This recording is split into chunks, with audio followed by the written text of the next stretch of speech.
quería hacer unas consideraciones acerca del paradigma epistemológico actual y unos aportes desde... Yo primero quiero aclarar algo. Bueno, lo voy a aclarar acá. No soy nadie. ¿Quién soy yo para decir todo esto? Nadie, absolutamente nadie.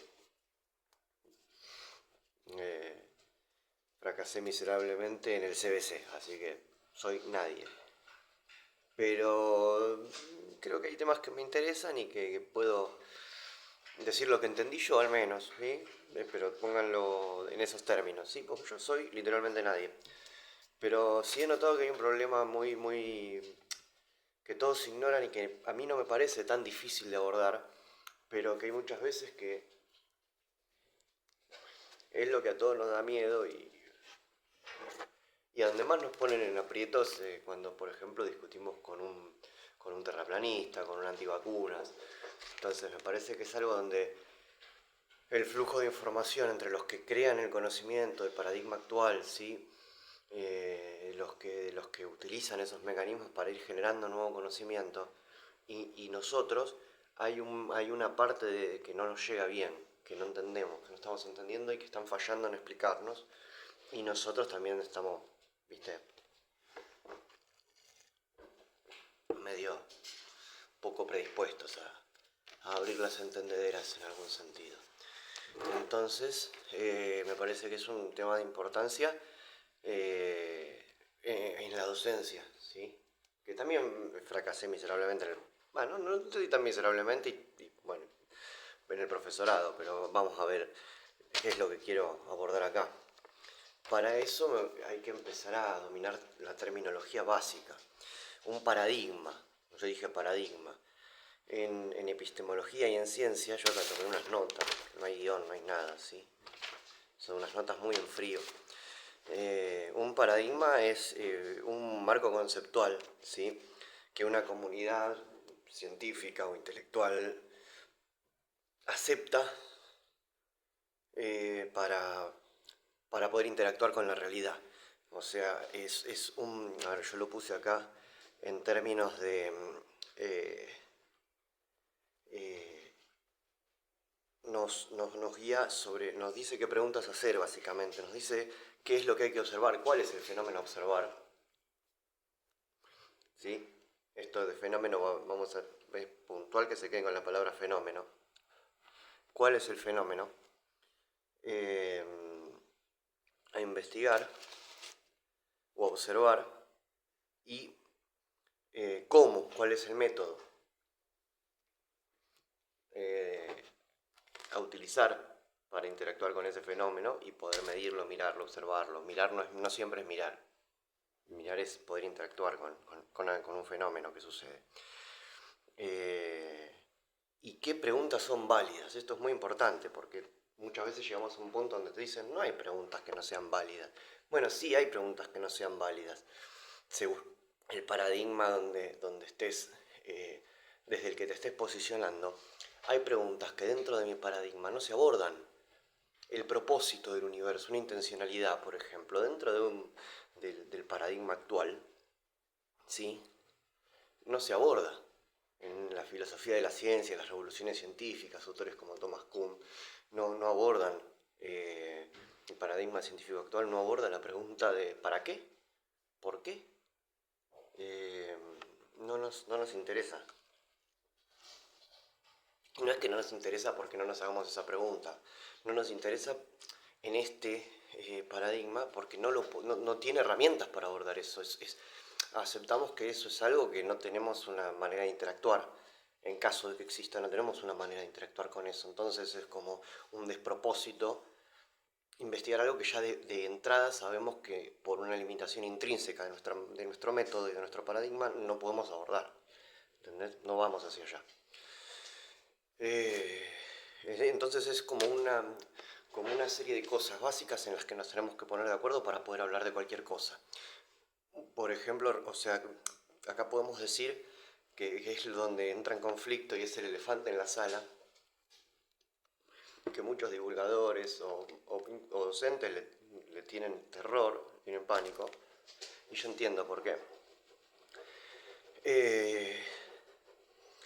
entramos en la cuestión de que tanto si yo soy creyente o si yo creo que las vacunas me van a hacer cualquier cosa terrible, o que la Tierra tiene tal forma, puedo equiparar eso y puedo decir, yo siempre tengo que hacer un salto de fe, entre comillas, tanto yo sea creacionista, sea evolucionista, sea lo que sea, siempre voy a hacer un salto de fe, siempre voy a tener que asumir cosas que no puedo probar, sin caer en la recursividad, ¿no? Es decir, de la tautología, de utilizar el mismo concepto para explicarlo, es como no explicar nada.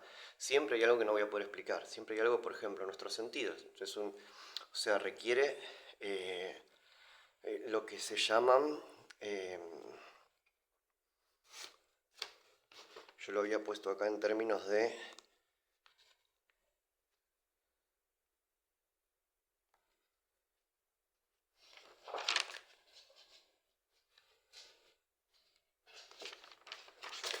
Espera, espera.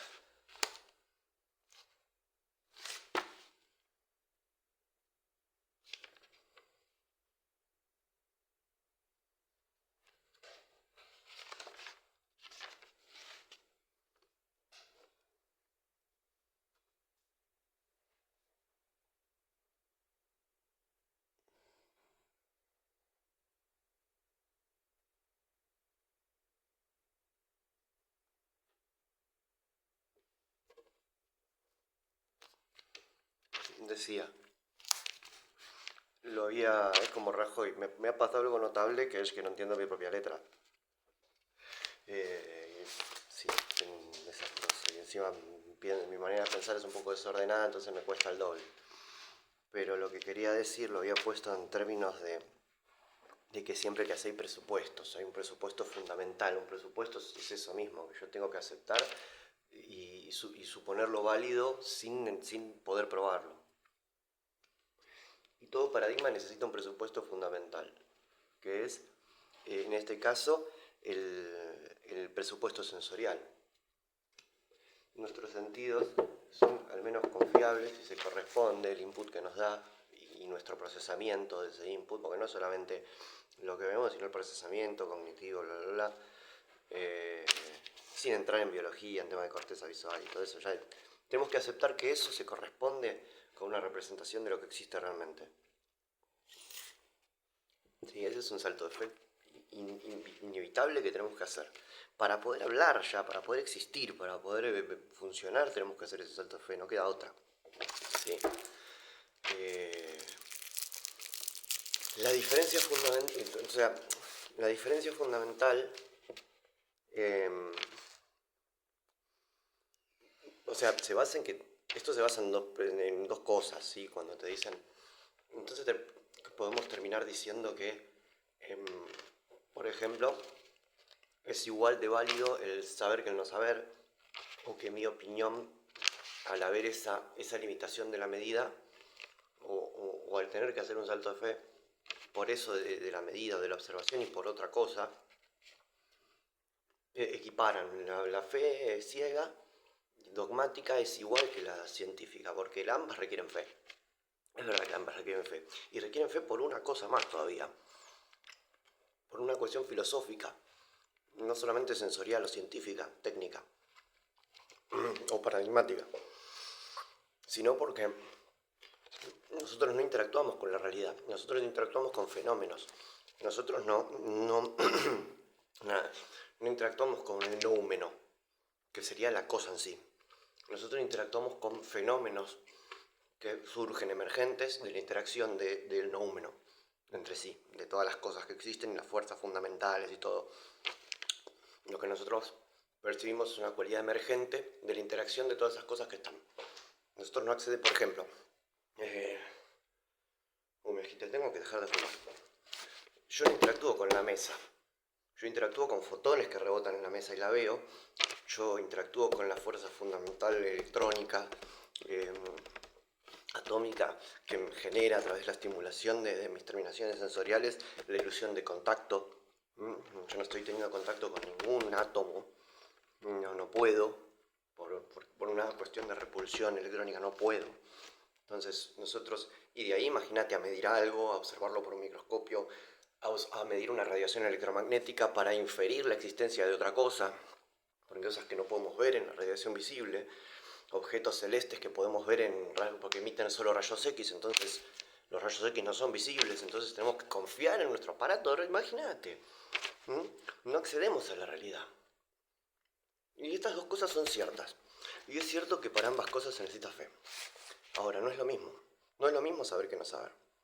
No es lo mismo creer que saber. O las dos maneras de creer. No es igual el salto de fe, ¿sí? Entonces, ahora para resolver el tema, que es el elefante en la habitación y en donde te pueden dejar sin palabras, es que ya sin entrar ni siquiera, por ejemplo, en cuestiones porque esta cuestión se puede elevar a complejidades hasta donde uno quiera, tanto técnicas científicas, fenomenológicas como filosóficas.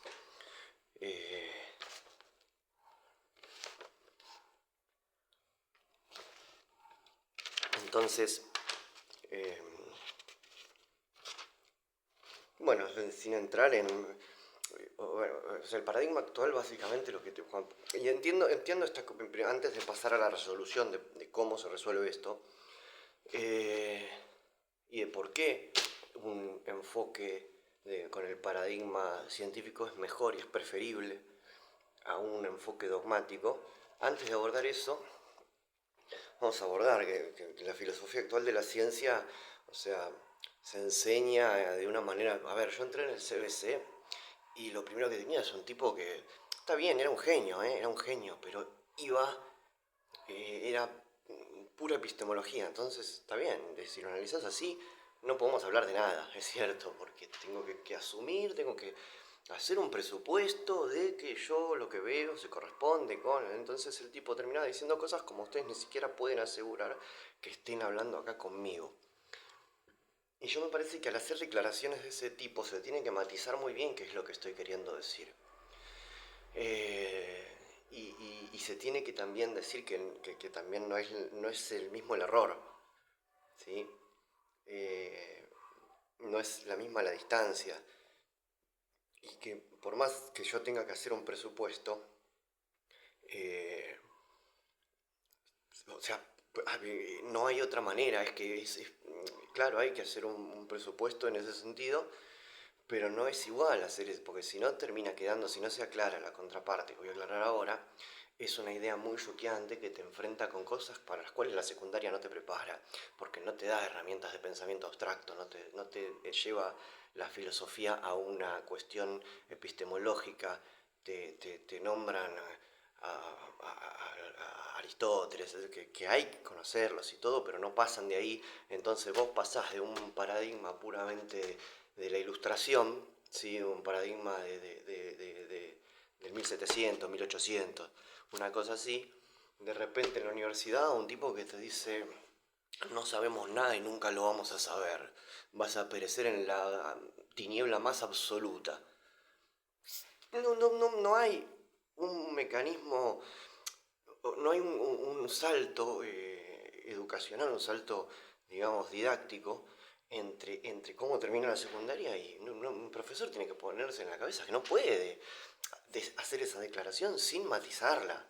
Y en la materia no se matizó. Y eso después puede ser problemático porque no se vuelve a hablar de esto, a menos que uno vaya a cursar una carrera que tenga en su estructura inherentemente epistemología, una filosofía, una cosa así. Pues no vas a volver a hablar de esto.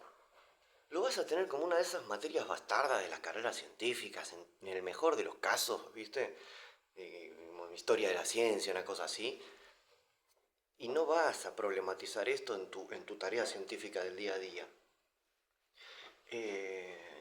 Entonces, me parece que es importante aclarar la contraparte. Y la contraparte no hace falta irse. Por ejemplo, uno podría podría hablar un montón de Kuhn, que es lo que te van a hablar, ¿sí? Te lo van a poner allá arriba, y que es verdad, lo que dice el tipo es muy interesante. Pero el tema es que pegamos un salto y cuando caímos ya el mundo era distinto, cambió el paradigma.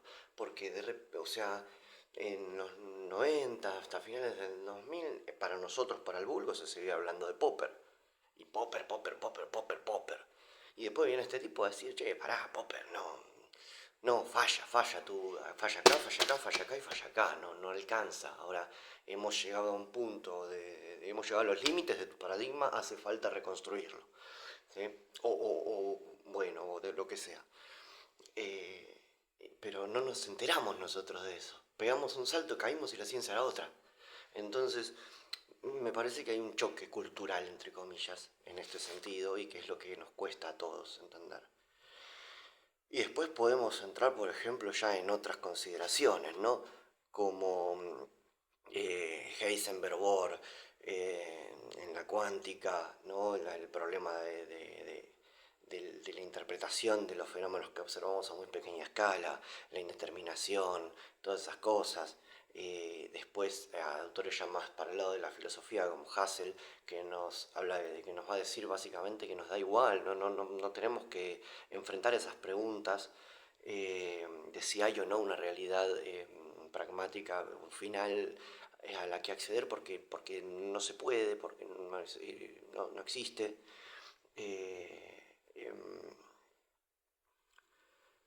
Y la investigación, la única pregunta fundamental, o sea, las únicas preguntas son aquellas que investigan el fenómeno tal como se presenta en la conciencia. O sea, básicamente como se presenta en la conciencia es lo que es y no hay que preguntarse más, o no vale la pena o no tiene propósito preguntarse más allá de eso, muy resumido, ¿no? Pero que a mí no me gusta tanto meterme, porque si no ahí sí termina valiendo pito todo y no me gusta. Pero yo lo estoy simplificando desde más o menos tocando de oído, ¿no?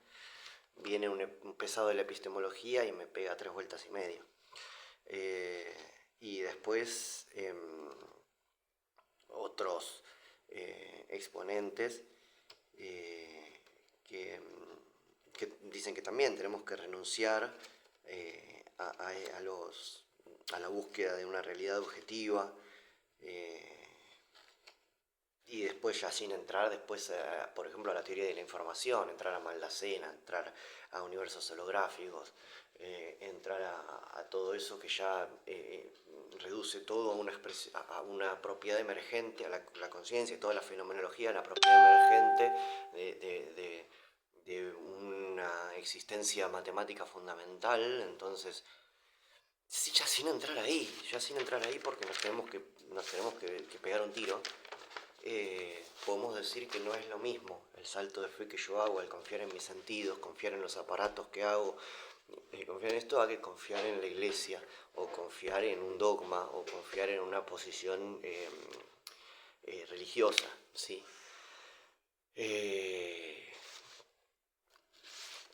Y hay algunas diferencias, ¿no? Por ejemplo, la diferencia entre este salto de fe que yo hago eligiendo este paradigma y el religioso, uno sería la capacidad de autocorrección que tiene. El paradigma epistemológico actual ya prevé que se van a cometer estos errores debido a todas las cosas que nos hacen imposible acceder al mundo nouménico, como diría Kant, o sea, a la naturaleza en sí misma. Entonces tiene métodos para corregir ese error recursivamente, ¿sí? Tiene publicación, todo el tema de pasar por distintas fases de la construcción de conocimiento científico, de formular una hipótesis, de todo eso, que no existe un método científico, sino que el método se va creando en el momento de de encarar el tema a investigar, pero siempre respetando los lineamientos del paradigma. O sea, eso que nos enseñan de que hay un método científico que tiene este paso, este paso, este paso, este paso, y eso no existe, eso es una idealización, eso es un concepto platónico de lo que es el método científico. En realidad, la verdad es que lo que hay es un paradigma que nos da todos estos lineamientos, que nos dice qué es lo que tenemos que buscar, cómo, y nosotros adaptar un método al fenómeno que estamos investigando, porque obviamente si yo quiero investigar la incidencia de alcoholismo entre la población nativa de Australia, no puedo utilizar los mismos métodos que si estoy investigando qué es lo que dota de materia, qué es lo que dota de masa a la materia. No puedo utilizar el mismo enfoque, pero voy a utilizar el mismo paradigma. ¿sí? Nada más que uno va a ser adaptado a una ciencia humana, una que tiene unas variables de otro tipo, ¿sí? Que acá vamos a entrar a la clasificación de las ciencias, que no es el propósito de este video, y en otro entonces voy a adaptar el método. Lo que voy a seguir son los lineamientos del paradigma. Esto me da una protección de errores porque se tiene que publicar, otros tienen que verificar lo que hago. Hay una serie de mecanismos que hacen que se pueda corregir ese error, ¿sí? Que el paradigma se vaya autorreparando. Eso es algo que la fe no tiene. La autorreparación de la fe es pedirle perdón a Galileo 500 años después. No hay nivel de comparación, no hay nivel de comparación. Eh, Después, la naturaleza, la naturaleza, el origen, de dónde viene, por qué surge. Esto tiene una naturaleza totalmente funcional. Es una necesidad funcional de la especie humana, de nosotros, para poder interactuar con el mundo. Tenemos que asumir que el input que tenemos es correcto para poder hacer algo, porque si no, no podemos hacer nada. O sea, no podemos planificar nada, es totalmente aleatorio porque total no podemos saber nada. Entonces puedo cuestionar las bases mismas de por qué hacer nada. Entonces primero es una fundamentación existencial de cómo hacemos las cosas, qué marca dejamos en el mundo, y acá me gustaría meter a Hegel y a esa fenomenología del espíritu y un montón de cosas, pero no, dejo una frase que es muy linda, que eh, como entender esto de que veo en el mundo el reflejo del hombre y con algo de suerte también el mío.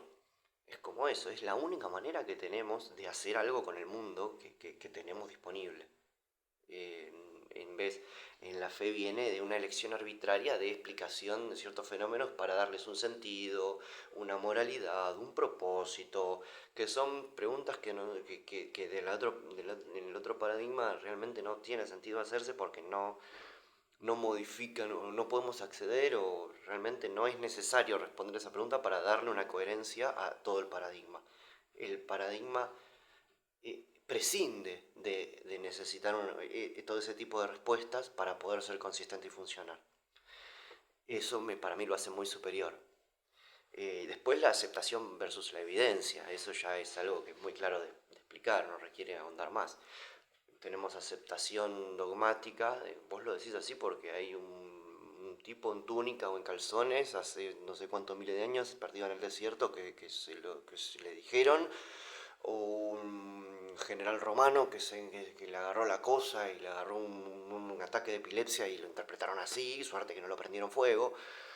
Entonces soy creerle, ¿entendés? Si vos te viene, no sé, la iglesia de los mormones y te muestra el libro del mormón, que si vos empezás a ver de dónde viene, qué es lo que creen, básicamente el tipo convirtió una película de ciencia ficción en, un, en una religión, y hay gente que se lo traga con papas y todo.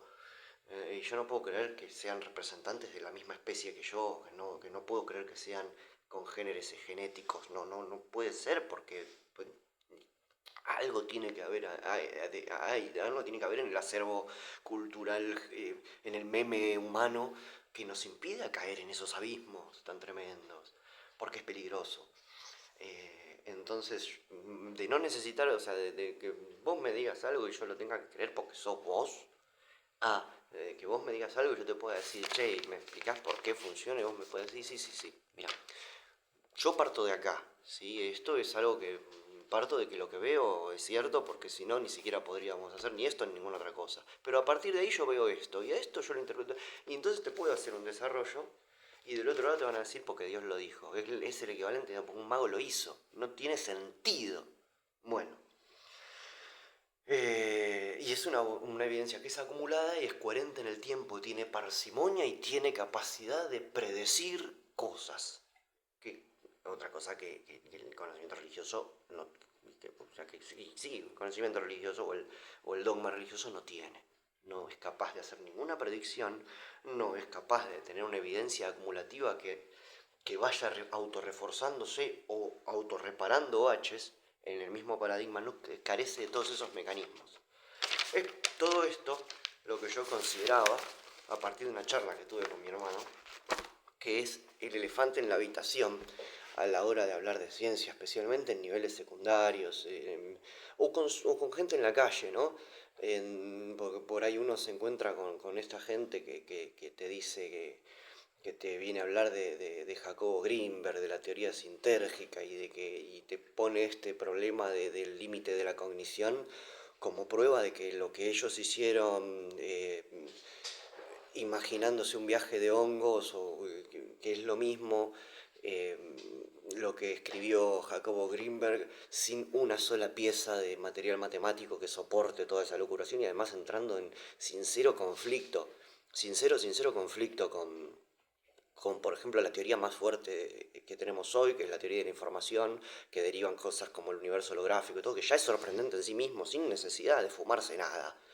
Eh, entonces, y que esta es un paradigma en la física, el de la teoría de la información, que matemáticamente no tiene ninguna objeción hasta el momento. Y si me estoy equivocando, por favor, porque hasta donde yo sabía, hasta lo último que estoy actualizado, no tiene matemática ni técnicamente ni ninguna objeción formal. Las objeciones que tiene son todas epistemológicas y todas tienen que ver con que, che, pero no creo, no me gusta que esto sea así porque estás diciendo que, por ejemplo, estás diciendo que es determinista, pero determinista de una manera extraña, estás diciendo que no, vamos a hacer a mí me gustaría hacer un video sobre eso, voy a ver si lo puedo hacer, ¿sí? Porque es un tema muy difícil.